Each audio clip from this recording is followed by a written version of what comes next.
Bismillahirrahmanirrahim. Assalamualaikum warahmatullahi wabarakatuh. Ashadu an la ilaha illallah, ashadu anna Muhammad dan Rasulullah. Allahumma sholli ala Sayyidina Muhammad wa ala ali Sayyidina Muhammad, kama sholaita ala Sayyidina Ibrahim wa ala ali Sayyidina Ibrahim bil alamina innaka hamidum majid. Sebelumnya kita panjatkan dahulu doa kepada Gusti Allah Ingkang Maha Agung untuk seluruhnya, semuanya saudara-saudara kita yang oleh Allah diberikan kelebihan rezeki, ya, para kaum agnia. Agnia itu berkemampuan, ya. Tapi mampu juga belum tentu melakukan kalau tidak mau. Semua itu terjadi kalau ada kemampuan dan kemauan. Mau, tidak mampu, ya nggak bisa. Mampu, tidak mau, ya nggak bisa. Jadi mau dan mampu. Mau bersolawat dan dia mampu bersolawat. Gitu. Kalau mau bersolawat tapi tidak mampu, ya nggak bisa. Mampu bersolawat tapi tidak mau, ya tidak bisa. Itu satu tarikan napas, satu fase. Mau dan mampu. Oke. Untuk, minum dulu. Supaya lancar ngomongnya. Kopi Pounding. Ini dari pagi, dari jam 3 malam subuh, ya, jelang subuh, hujan di sini. Sampai sekarang masih gelap nih. Bismillahirrahmanirrahim.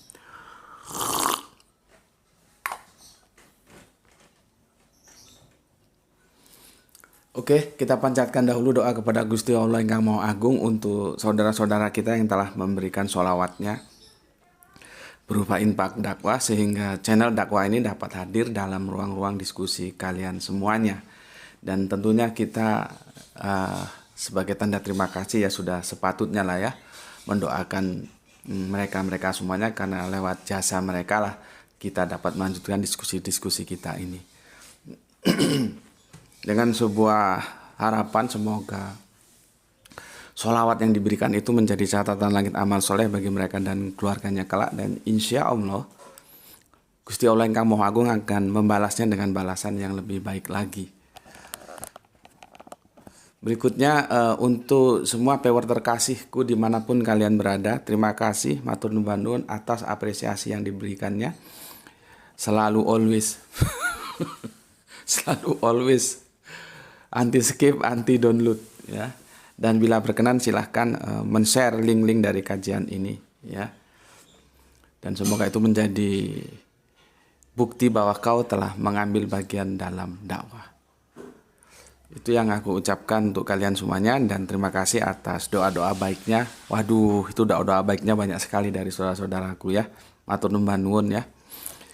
Dan aku juga mendoakan semoga kebaikan doa yang kamu berikan untukku itu juga tercurahkan untuk kalian semuanya.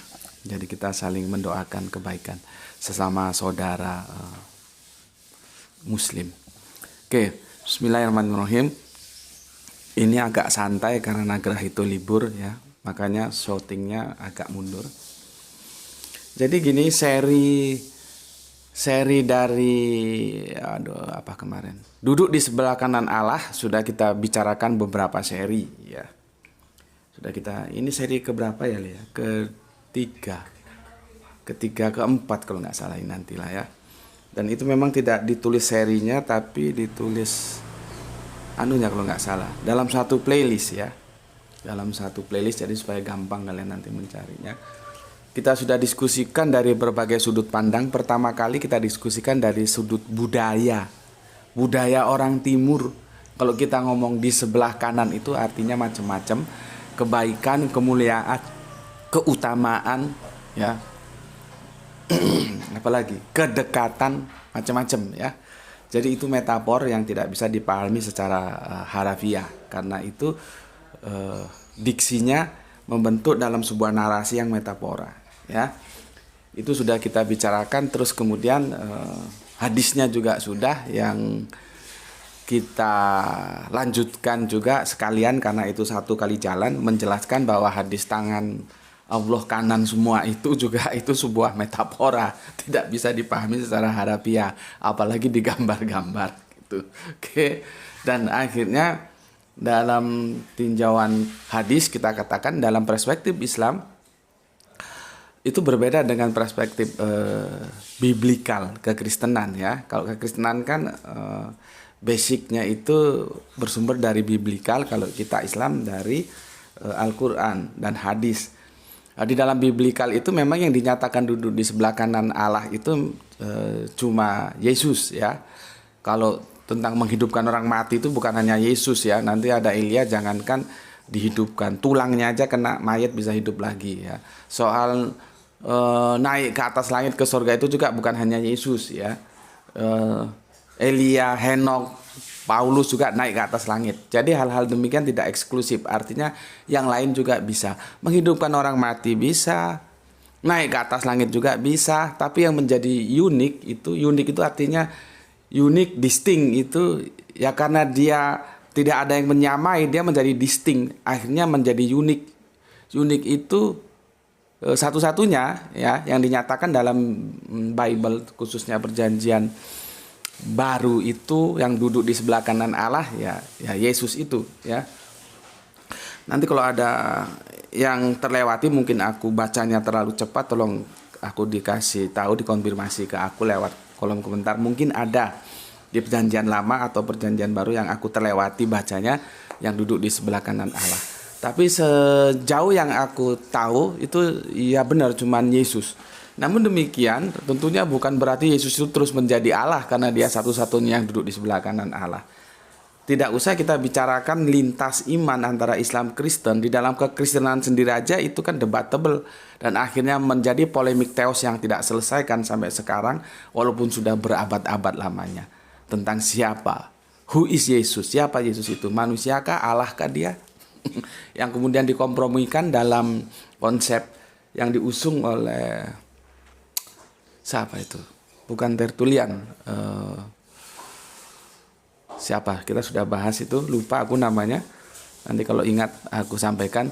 Yang 100% manusia, 100% Allah itu kan, itu dogma untuk memfasilitasi perbedaan yang nggak bisa ketemu itu ya. Oke. Jadi aku garis bawahi, walaupun dia duduk di sebelah kanan Allah bukan berarti dia terus menjadi Allah gitu ya. Nah, yang herannya lagi ada pertanyaan dari teman-teman, memangnya Allah duduk? Wah, repot itu. Ada pertanyaan, memangnya Allah juga duduk? Ya, itu apoliniaris ya. Apoliniaris itu yang memberikan konsep 100% Allah, 100% manusia. Jadi seperti saklar itu, AC, DC. Mau di AC-kan atau mau di DC-kan, mau dialahkan atau dimanusiakan, itu tinggal bagaimana kitanya aja gitu. Oke. Kembali ke hadis, berikut hadis. Ternyata dalam perspektif Islam, siapa saja bisa duduk di sebelah kanan Ar-Rahman, bisa bersanding di sebelah kanan Ar-Rahman, yang mimbarnya itu digambarkan seperti nur ya, bercahaya ya. Tapi dengan satu syarat, bahwa dia menjadi pengusung keadilan. Jadi siapapun yang berbuat adil, dia punya hak untuk bersama di sebelah kanan Ar-Rahman. Ar-Rahman itu adalah Allah itu sendiri. Itu resum kesimpulan dari beberapa kajian kita di waktu-waktu yang lalu, hampir ngombe yang lalu, ketika kita mengapresiasi tentang kenaikan Isa Al-Masih ya, bukan Yesus Kristus. Karena ditulis Isa Al-Masih itu, bukan Yesus Kristus. Nanti rame lagi. Yesus Kristus bukan Isa katanya. Ya, itu. Dan ini sekarang yang terakhir. Jadi ini aku tutup ya. Ini aku tutup yang terakhir dari seri kenaikan Isa Al-Masih. Maka tajuknya sebagai penutup aku berikan gongnya ya. Kita menguji otentisitas ayat duduk di sebelah kanan Allah, khususnya Markus 16:19, apakah itu original text atau ayat yang disisipkan. Sekali lagi aku jelaskan kepada kalian, kita berbicara dalam konteks akademis. Artinya kalau Anda setuju, sampaikan secara akademis, argumentasinya apa, literasinya apa. Kalau Anda tidak setuju juga begitu, sampaikan secara akademis, literasinya apa, argumentasinya apa. Kalau kita ketemu, haleluya, alhamdulillah. Kalau nggak ketemu ya kita saling hormat aja ya. Oke, aku mereview lagi Hingga detik ini tidak ada komentator dari teman-teman Kristen yang bisa menjawab kenapa antara Matius dan Markus yang menuliskan dalam Injil karangan mereka, ya, 6 hari setelah pengajaran Yesus dimuliakan di atas gunung. Sementara Lukas beda, dia mengatakan 8 hari setelah pengajaran Yesus dimuliakan di atas gunung. Hingga detik ini, dan aku yakin sampai yaumul sa'ah nanti, teman-teman Kristen tidak ada yang bisa merukunkan kedua pernyataan itu. Dan itu diametral, artinya harus ada satu yang dikalahkan. Nggak mungkin dua-duanya benar. Itu gambaran yang aku sampaikan bagaimana kondisi Bible supaya kalian tahu, ya. Itu nggak mungkin. Maka harus ada salah satu yang karena benar semua nggak mungkin, salah semua tambah mungkin. Yang mungkin lagi kalau satu benar satu salah. Karena 6 dan 8 itu kuantitatif. Kalau ada yang mencoba-coba berapologetik ngawur, itu ngawur. Dia bilang, oh tanggalannya nggak sama. Bagaimana bisa membuktikan tanggalannya nggak sama? Apakah kalender tanggalan yang dipakai Matius dan Markus itu beda dengan kalender dan tanggalan yang dipakai oleh Lukas? Terus tanggalannya itu seperti apa? Pakai metodologi apa kalendernya? Itu kan kalau memang itu ada, itu bagus.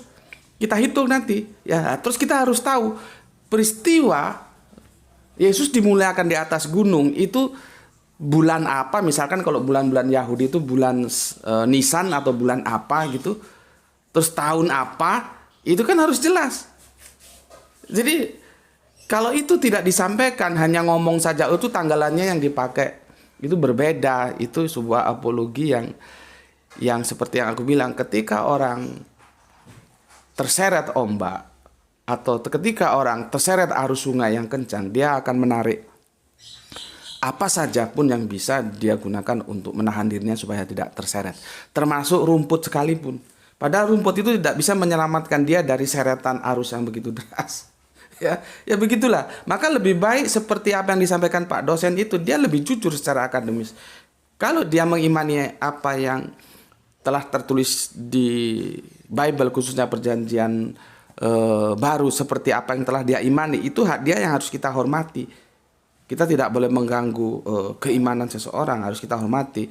Namun secara akademis, ya, beliaunya mengakui bahwa Lukas itu yang tidak otoritatif lah, yang lemah pilihan beliau kan. Padahal bisa saja sebetulnya Lukas yang kuat, tapi Matius dan Markus yang lemah, kan bisa saja, ya. Tapi beliau, Pak dosen kita, memilih Lukas yang lemah.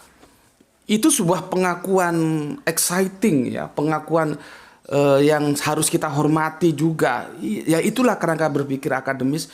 Ketika aksiomatisnya sudah ketemu, yang benar ya kita akan benar, yang salah kita katakan salah. Lebih dari itu datang dari si jahat. Begitu Yesus mengajarkan.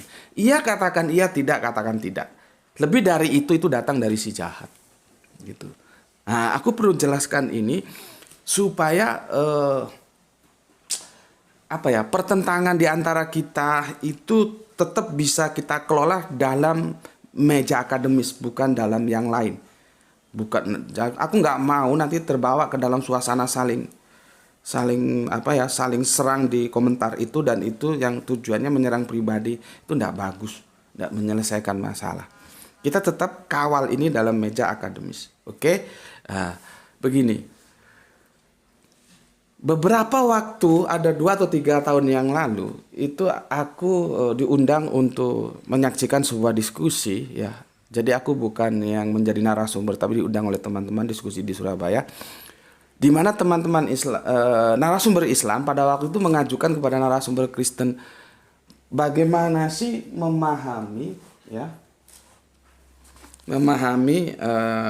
dia ambil satu aja sih, ya, sebetulnya banyak ini, yaitu kembali tentang Markus 16, ya, dari mulai 17 lah, ya, ayat pasal 16 ayatnya 17 begini. Tanda-tanda ini, maksudnya yang percaya kepada Yesus itu, ya, akan menyertai orang-orang yang percaya.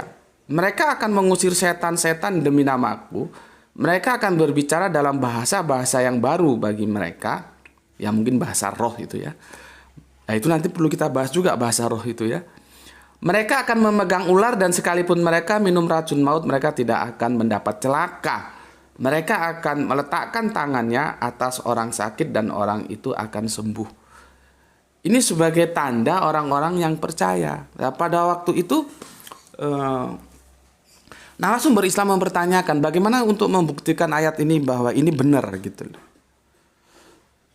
Ya kita sudah berpikir waras lah ya, ayat ini tidak mungkin benar.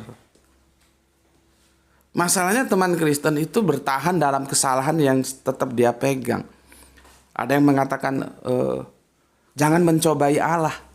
Loh, kita tidak mencobai Allah, kita hanya ingin tahu ini ayat ini benar atau enggak sih, gitu loh.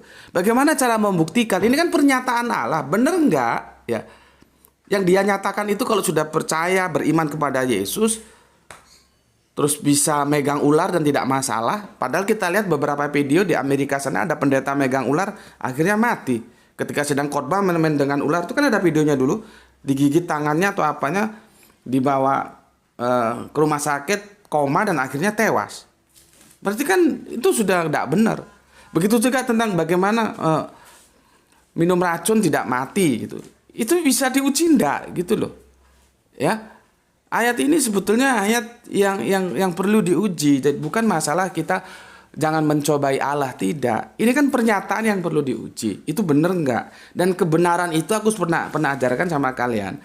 Kebenaran adalah persesuaian antara pernyataan dan kenyataan. Itu benar. Nah, ini pernyataan ya. Pernyataannya begini, mereka akan memegang ular dan sekalipun mereka minum racun maut, mereka tidak akan mendapat celaka. Ini pernyataan. Nah, sekarang kita nyatakan. Nyatanya di Amerika ada pendeta sedang khotbah itu di videonya, megang ular akhirnya koma dan tewas. Berarti kan enggak benar. Nah, sekarang yang minum racun ini bisa dibuktikan enggak? Benar nggak kalau kita percaya Yesus minum racun tidak mati? Ya, jadi sebetulnya kalau kita mau membaca ini, ya boleh saja teman-teman Kristen mengatakan, oh itu pernyataan yang metafor, bukan yang harafiah. Nah, itu lebih aman daripada bertahan. Wah, jangan mencobai Tuhan, jangan mencobai Allah. Loh, nggak mencobai, kita ingin tahu ini benar atau enggak. Dan itu diskusinya rame dan sampai sekarang pun ini nggak akan bisa terjawab. Sama seperti tadi antara 6 dan 8. 6 hari kok, 8 hari kok, nggak bisa akan terjawab. Ya begitulah kondisi Bible khususnya Perjanjian Baru yang sedang kita diskusikan. Oke, kita turun ke bawah. Di sanalah ayat yang sedang kita diskusikan. Sesudah Tuhan Yesus berbicara demikian kepada mereka, terangkatlah ia ke sorga, lalu duduk di sebelah kanan Allah. Ini ayat ini benar enggak? Gitu loh. Ya. Makanya teman-teman Islam, ya, aku sampaikan kepada kalian semua. Sudahlah, Yesus sekarang ada di langit, entah menurutmu di sorga atau dimanapun, nggak tahu lah aku. Nanti mau turun lagi yang bunuh Dajjal, bunuh tetek bengek. Sudahlah, lupakan. Al-Quran tidak menjelaskan itu. Al-Quran menjelaskan Yesus atau Kanjeng Nabi Isa kalau menurut kita itu diangkat. Angkat itu pun nanti terjemahannya angkat yang seperti apa. Kita diberikan dua pilihan antara harafiah dan metafora. Ya, karena apa? Yesus naik ke atas langit ini menjadi debat tebal. Ayatnya saja bermasalah. Kok kamu ngimani? Al-Quran tidak mengatakan Yesus diangkat. Al-Quran tidak pernah mengatakan Yesus diturunkan. Cari ayatnya. Yesus diturunkan tidak ada. Kanjeng Nabi Isa maksudku. Kalau di Al-Quran kan tidak mungkin disebut Yesus. Kanjeng Nabi Isa diturunkan nggak ada. Yang ada Kanjeng Nabi Isa diangkat. Tapi sekali lagi diangkat dalam harafiah atau metafora. Dalam ayat mukamat atau ayat mutasabihat. Itu yang perlu kamu pelajari. Gitu loh ya. Lalu sekarang kamu bela-bela yang tidak ada di Al-Quran. Kamu bela itu informasi Kanjeng Nabi Isa mau turun itu kan ada di hadis. Dan hadis itu diwartakan oleh dua mu'alaf yang dahulunya ahli kitab. Ahli kitab, aku sudah katakan, kekristenan itu lebih dulu ada sebelum Islam. Ketika dia ada di agamanya yang dahulu, cerita itu sudah dia terima. Gitu loh. Jadi kalau dikasih tahu itu mbok ya yang ngerti lah. Ya. Itu ndak ada dalam perspektif kita. Itu milik saudara kita Kristen. Ya sudah, kita hormati saja. Ndak perlu kamu justru ikut mengimani, apalagi membela mati-matian sampai mengatakan Gus Bedik sesat.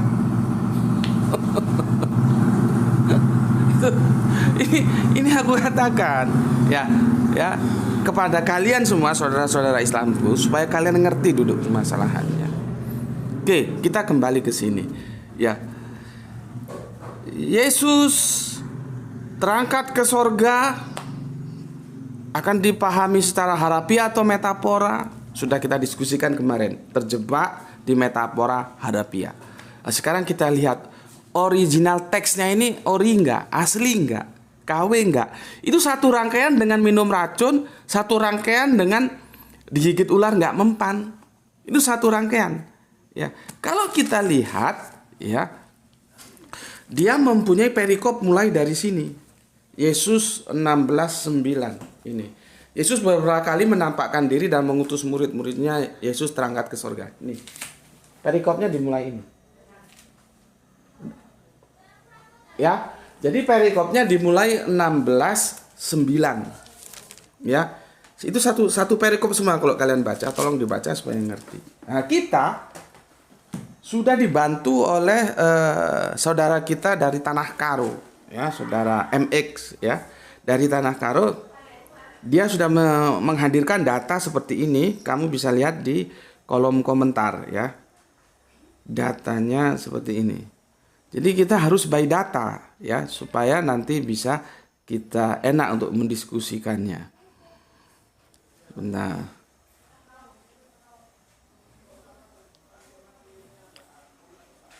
Itu datanya kita dapatkan dalam komentar saudara kita Mas MX itu di tajuk seri yang kedua. Haruskah Anda percaya kenaikan Yesus Kristus? Mencari tempat di mana Yesus take off, seri kedua.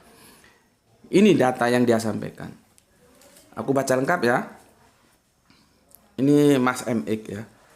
Assalamualaikum warahmatullahi wabarakatuh. Alhamdulillah Tane Karo Simalem masih setia menyimak tausiah di channel Gus.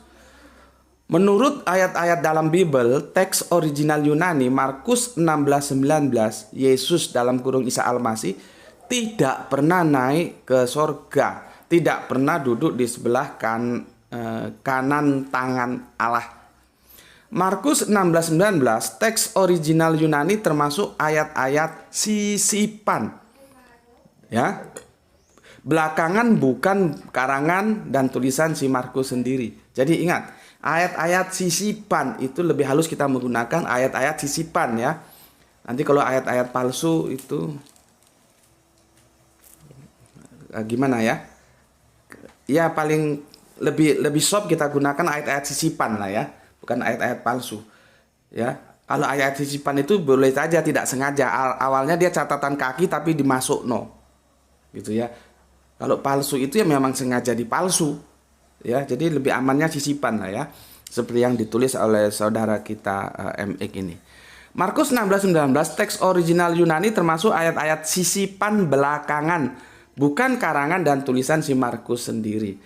Teks original Yunani ho men aun kurios meta ho laleo autos analambano eis ho ouranos kai ka tisu ex dexios ho theos. Langsung diterjemahkan oleh dia dalam bahasa Indonesia. Setelah itu tuan itu berbincang-bincang dengan mereka. Ia terangkat ke udara. Nah ini ke udara ya, bukan ke sorga, bukan ke langit. Duduk di sebelah kanan dewa-dewa langit. Nah, justru di sini dewa bukan Allah. Karena apa? Di situ ada Uranos. Ya, Uranos ya mungkin dewa Uranos. Oh ya, jelas nama dewa kan Uranos itu. Jadi begitu. Ini dia, bisa kalian lihat di sini.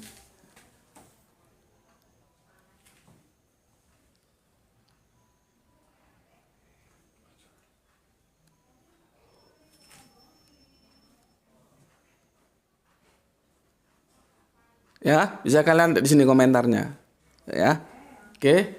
Komentarnya itu ada di sini. Haruskah Anda percaya kenaikan Yesus Kristus? Mencari tempat Yesus take off seri kedua. Nah, di sini, di tajuk yang ini.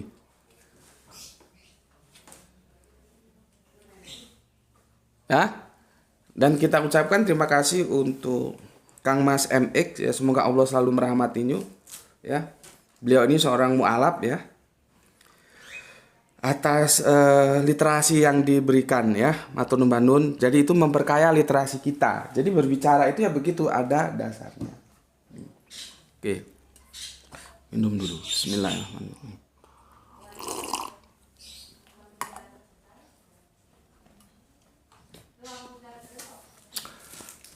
Tisu. Oke, seperti yang aku bilang tadi ya. Pernyataan kalau percaya sama Yesus minum racun nggak apa-apa, nggak mempan lah diracun gitu gampangnya. Terus megang ular berbisa juga nggak apa-apa ya. Bisa berbicara dalam bahasa-bahasa lain. Itu satu tingkat di atas. Itu ayat yang ke-18. Nanti yang nomor 19 itu Yesus terangkat duduk di sebelah kanan Allah. Itu dalam satu perikop. Dalam satu perikop seperti yang aku tunjukkan tadi. Sekarang kita kan menjadikan bertanya, kan kita kan mesti mengembangkan daya nalar toh. Intelektualitas kita kan bekerja sebagai manusia yang sudah diberikan kelebihan yang aku sering bacakan bahwa engkau lahir dalam keadaan tidak tahu apa-apa, maka Allah memberikanmu penglihatan, pendengaran dan hati. Ya, itu intelektual hati. Itu kan bekerja. Akhirnya kan kita bertanya, iya ya. Kira-kira ayat ini benar atau sisipan gitu. Kan menjadi bertanya kita. Apalagi adanya informasi yang sangat berharga dari saudara kita Mas MX. Dan setelah ditarik oleh Mas ME ke original teksnya, di situ ada Uranus, ada dewa-dewa. Ya, kan kita menjadi bertanya, ini benar begitu atau tambahan gitu loh. Supaya kita tidak ribut di ayat sisipan gitu loh. Selama ini kita ribut di ayat sisipan, naik bener enggak? Di sebelah kanan Allah bener enggak? Kalau sudah enggak naik berarti enggak usah dipikirkan turun. Turunnya aja bermasalah. Kemarin aku ceritakan di Amerika katanya sudah turun. Ini loh, hal seperti ini buat teman-teman Islam itu ngerti gitu loh. Mengertilah kalau aku kasih tahu. Masih kamu baru pegang teguh, itu tonton. 2 tahun yang lalu lebih videonya sudah aku bikin 11 seri. Kanjeng Nabi Isa tidak akan turun lagi. Gitu loh. Ulama-ulama yang dulu itu juga debatable sebetulnya. Cuman ketika sesuai dengan berjalanan waktu, yang paling terekspos ke publik itu Kanjeng Nabi Isa turun lagi. Maka sekarang kita teracuni oleh dogma itu. Sejak dulu itu sudah debatable. Jadi aku hanya mengulang. Sejarah itu kan hanya mengulang. Aku ada dalam pemikiran Kanjeng Nabi Isa tidak turun lagi. Ngapain? Semua sudah disempurnakan, selesai. Seseorang yang menjadi khataman Nabi. Nggak ada lagi. Sekarang tinggal mau ikut atau tidak gitu aja. Nggak ada yang tersisa. Tugas Kanjeng Nabi Muhammad itu sudah paripurna. Maka dia disebut khataman Nabi. Sekarang kita tinggal mau ikut atau tidak. Nggak usah nunggu-nunggu yang mau. Siapa ditunggu, orang sudah selesai kok nunggu-nunggu kamu tuh. Ngawur aja. Nah sekarang aku tambahkan supaya kalian tahu bagaimana itu menjadi hiruk pikuk dalam kekristenan. Terutama tentang ayatnya. Bermasalah itu ayat. Maka teman kita MX dengan santun dia mengatakan sisipan. Dia tidak memilih ayat palsu, ayat sisipan lebih soft gitu ya. Makanya kalau sang guru dari Institut Injil Indonesia mengatakan bahwa Injil yang sekarang ini itu hadis levelnya, itu justru lebih tepat. Karena kalau diposisikan kitab suci bermasalah. Kitab suci itu 100% harus benar, nggak boleh ada kesalahan. Tapi kalau dalam hadis ada kesalahan redaksional, itu bisa dimaklumi. Makanya hadis itu ada yang sahih, ada yang doib, ada yang maudhu, ada yang tetek bengek, macem banyaknya. Ada yang hadis ahad lagi. Gitu loh. Justru itu bijak yang dibilang oleh Pak dosen dari I3 itu. Jangan dikomparasi Injil yang sekarang ini dengan Al-Quran, tetapi dengan hadis, itu kebijakan yang bagus. Karena dalam perspektif belajar mustolah hadis, hal-hal seperti itu masih bisa dimaklumi. Karena sekian ratus tahun baru ditulis sekarang. Ada kesalahan-kesalahan dikit, ya maklum lah. Gitu loh. Nah, aku akan mengembangkan lagi. Apakah data yang diberikan oleh rekan kita, Kang Mas MX dari Tanah Karo itu, yang subhanallah ya, dia begitu menjadi mu'alaf dan konsisten ya, semoga begitu selamanya ya, sampai nanti menutup mata, amin amin ya rabbal alamin ya. Kita perlu cari literasi lain, dan aku menemukan literasi tambahan ya, itu di Five Gospel nih. Five Gospel, tentu teman-teman Kristen mainstream menolak Five Gospel, aku tahu itu, dan aku tunjukkan di sini bukan dalam arti ada sebuah pemaksaan kalian harus percaya ini, enggak. Tapi dalam sebuah langkah literasi bahwa aku punya data, aku by data, ada literatur yang aku baca, ternyata apa yang disampaikan oleh Mas MX itu mendasar. Gitu loh ya. Perkara kalian mau terima atau tolak ini Injil, Five Gospel ini, itu terserah urusan kalian. Silakan monggo-monggo saja. Tapi setidaknya ketika aku menyampaikan pernyataan, itu by data. Dan data itu mendukung apa yang disampaikan oleh Kang Mas MX tadi. Kan kita berbicara akademis harus by data dong. Nggak bisa katanya-katanya atau pokoknya-pokoknya. Nah, setelah aku baca, ternyata ya, Injil Markus itu selesai di ayat 16. Pasalnya 8. Nih. Ini Markus yang 16. Ya. Sudah? Nah, ini selesainya di 8. Lihat ini. Ya. Selesainya di 8. Artinya bukan hanya sekedar yang disampaikan oleh Kang Mas tadi, yang dikatakan bahwa naik di sebelah kanan Allah itu sisipan, bukan sekedar itu. Ternyata satu perikop penuh itu ya sisipan. Gitu loh. Satu perikop penuh itu sisipan. Artinya mulai ayat ini kan selesainya di 8 ini. Ya. Di 8, ya. Sudah selesai di sini. Ini pun nanti aku jelaskan. Yang ini tambahan ini, enggak ada ini. Dia selesai di 8 ini ya. Artinya secara perikop dia mulai ini ya, sampai ke belakang, sampai ini yang minum racun tadi ya, yang megang ular, sampai ini yang duduk di sebelah kanan Allah. Ini sisipan. Artinya enggak ada. Disisipkan kemudian. Kalau kita baca ya, akhir dari Injil Markus itu seperti ini. Ya. Nah, aku sudah pakai Google Translate seperti ini. Berhentinya di ayat yang ke-8 ini. Pasal 16 ayat 8 berhenti dia. Nggak ada kelanjutannya. Jadi yang satu perikop berikutnya itu tentang ketemu yang 500 orang yang naik ke atas surga, itu sisipan. Awalnya dulu nggak ada, kemudian menjadi ada. Nah, itu masalahnya, siapa yang menambahkan? Dalam konteks pondok pesantren itu kita katakan tahrib, bukan tasrif ya. Tasrif itu pemecahan kata.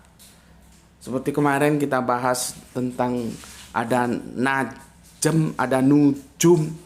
Itu tasrif, pemecahan kata. Ada ikro, ada Quran, ada qoro'ah. Nah, itu tasrif. Kalau ini tahrib. Tahrib itu mengubah itu bisa nambahi, bisa ngurangi, dan ini ditambahi. Ya, berhentinya harusnya di sini. Kita menjadi ingat peringatan dalam Al-Quran yang tentang mereka menulis dari tangannya sendiri dan mengatakan ini dari Allah. Di surat apa itu? Ingatku di surat awal, di surat Al-Baqarah. Artinya informasi dari Al-Quran itu valid, bisa dipertanggungjawabkan, dan ini begini. Harusnya di sini, nggak ada yang lain. Ya, jadi aku baca begini. And once they got outside, they ran away from the tomb because a great fear and excitement got the better of them. And they didn't breathe a word of it to anyone. Talk about terrible. Ya, aku terjemahkan. Dan begitu mereka sampai di luar, mereka lari dari kubur. Karena ketakutan. Bagaimana nggak takut masuk kubur tiba-tiba nggak ada. Ya, karena ketakutan dan kegembiraan yang besar menguasai mereka. Dan mereka tidak mengucapkan sepatah kata pun kepada siapapun berbicara tentang ketakutan. Selesai. Di sini selesainya ayatnya. Ya. Jadi kalau kita komparasi, kita cek ke Injil yang kita punya dari LAI, itu Markus itu berhentinya di sini. Oke, jadi ini pun sudah tambahan, ini sudah tambahan ini. Oke, kalau tadi kan aku bilang kan dari sini sampai habis nih ini ayat sisipan. Ternyata dari sini pun sudah disisipi. Ini tidak ada nih. Oke, aku bacakan di sini. Jadi begini, selesainya di sini. Lalu mereka keluar dan lari meninggalkan kubur itu sebab gentar dan dahsyat menimpa mereka. Mereka tidak mengatakan apa-apa kepada siapapun juga karena takut. Selesai. Di situ. Cuman ini ditambahi lagi, ya. Dengan singkat mereka sampaikan semua pesan itu kepada Petrus dan teman-temannya. Sesudah itu Yesus sendiri dengan perantara murid-muridnya memberitakan dari timur ke barat berita yang kudus dan tak terbinasakan tentang keselamatan yang kekal itu. Jadi ini sisipan. Ini sisipan. Oke. Udah berapa lama, Le? 37. Bentar, aku minum dulu. Bismillahirrahmanirrahim.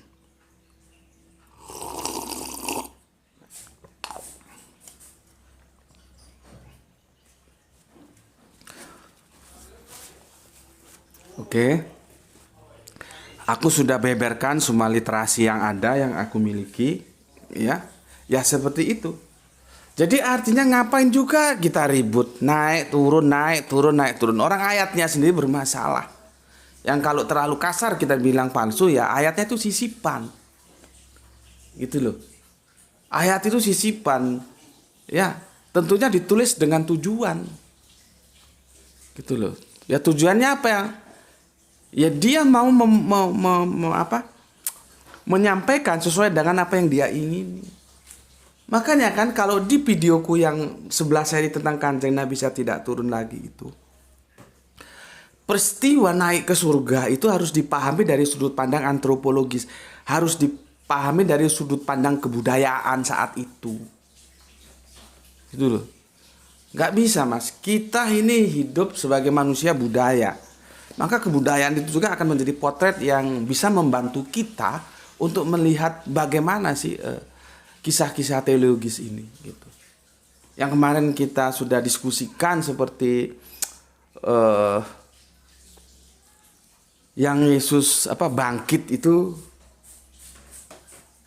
kan Paulus juga mengatakan bahwa itu dalam iman saja, jangan terus dianggap itu faktual.